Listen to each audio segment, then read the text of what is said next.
If you want to become a teacher, you must be very passionate about teaching. You have to like it. You have to love it. If you're not sure about teaching or whether you want to go into teaching, the best thing is to do some work experience.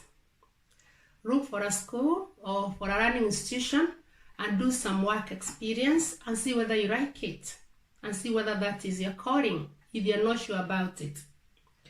It could be paid work. You do paid work in a school in order to get the work experience and decide whether you want to go into teaching. It could also be voluntary work.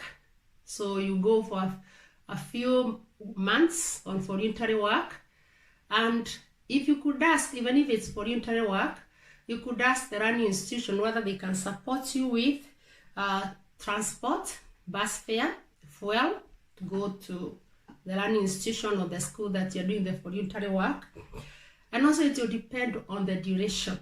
If you do the work experience for some time and it's not paid work, then you can request the learning institution or those in charge whether they can support you with some fare or something small for your day-to-day daily needs. If you're sure and you have decided to go into teaching, you must like and enjoy working with children, youth, teenagers, and young people, because these are the ones that you'll be teaching. Of course, there are those who are maybe working in college or higher learning institution and you're teaching adults. You could be a lecturer. That could be different, but even going to that, you have to like teaching. You must be passionate about teaching, even if it's lecturing, even if it's being a tutor in a college, you must be passionate about teaching. Depending on the age that you're teaching, whether it is primary, secondary, high school, even at the university or college, it is good to go for full teaching training in order to get a good, solid foundation in teaching. And as I said, it will depend with which country you are listening to me from. And if I could use England as an example, there are various pathways you can take in order to qualify as a teacher. You can do a bachelor in education. You can do a bachelor degree in education to qualify as a teacher. You can do a PGCE, which is postgraduate certificate in teaching. When you have got another degree, then you can go back and do a postgraduate certificate in education to qualify as a teacher. You can do a master's in education, or you can take other pathways like Teach First and many others in England. You need to check out what will be appropriate for you and where you're going to get the full support in order to train and qualify as a teacher. When you're deciding about the subject, of course, for those teachers in primary school, you'll be teaching in a class, so you'll be teaching all the subjects. But in secondary school, college, university, you tend to specialize in a certain subject or certain subjects. So it is important to know your subject well, have good subject knowledge across the whole board. And again, even if you have got a specialized subject that you're teaching, especially, of course, those in secondary or high school or university or college, you may have another second subject, but it is good to have good subject knowledge. Again, once you qualify, of course, you continue going through professional development. If I could also use, again, the example of England, when it comes to teaching in England or teachers in England, especially in primary, secondary, A-levels, college, they have got continuous training programs, which are done in school, especially during the inset days, which is in-service training days. Again, remember that teaching is teamwork. You work alongside the other teachers in your class, if you're in primary school, in your peer group, if you're in primary school, if you're in secondary school or high school or college, university, then in your department. You work alongside your buddy system in your institution, the teamwork, you support each other. You run a lot from other teachers when you're working through the buddy system or teamwork in your department or in your year group or across the whole school or across the whole learning institution. Also, when you qualify, of course, that's not the end of it. It's good to think about professional development, and you can do the professional development through further training when you're still teaching.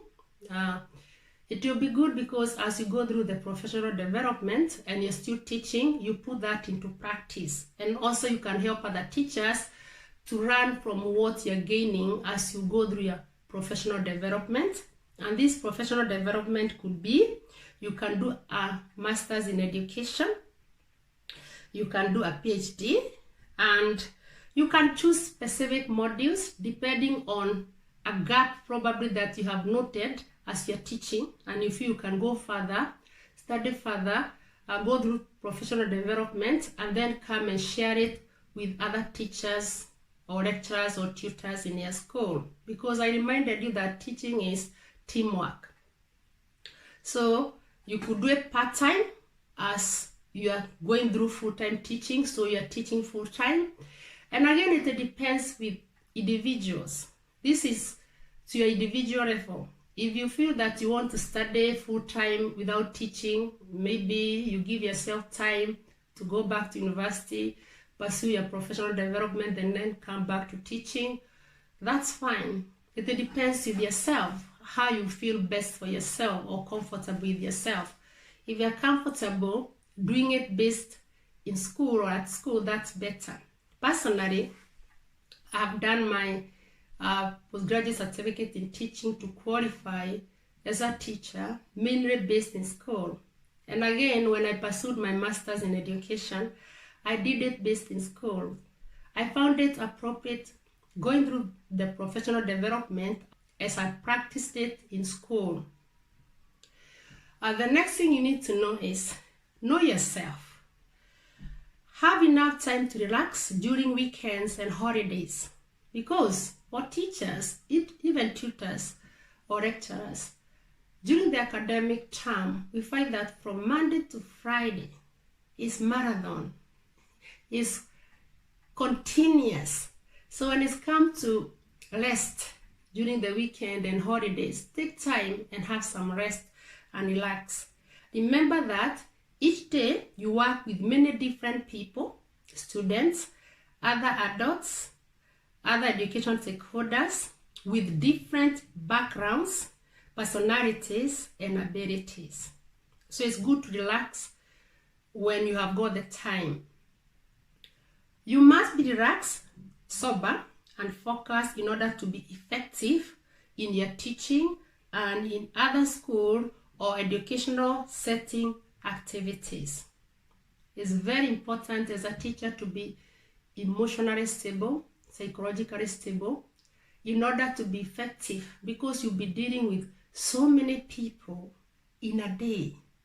You have got the students, pupils, you have got other teaching staff within the school, you have got the parents, you have got the guardians. When you go home, you have got your families, you have got other people. So you have got so many people you're working with, you're dealing with different personalities, different backgrounds, different abilities, and it is good to be relaxed in order to be sober. So take time to relax when you get that opportunity. You must be focused and well balanced, and especially physically, emotionally, and psychologically, to be effective in your teaching and other educational roles. And the last but not the least, I said it's not exhaustive, there are many other things out there, but the last but not the least is love your job and subject in order to be effective in it. Love your job, like your job as a teacher, like your subject, work smart, work hard to get better each day in your subject and in all other roles that you're playing when you're at school or in your learning institution.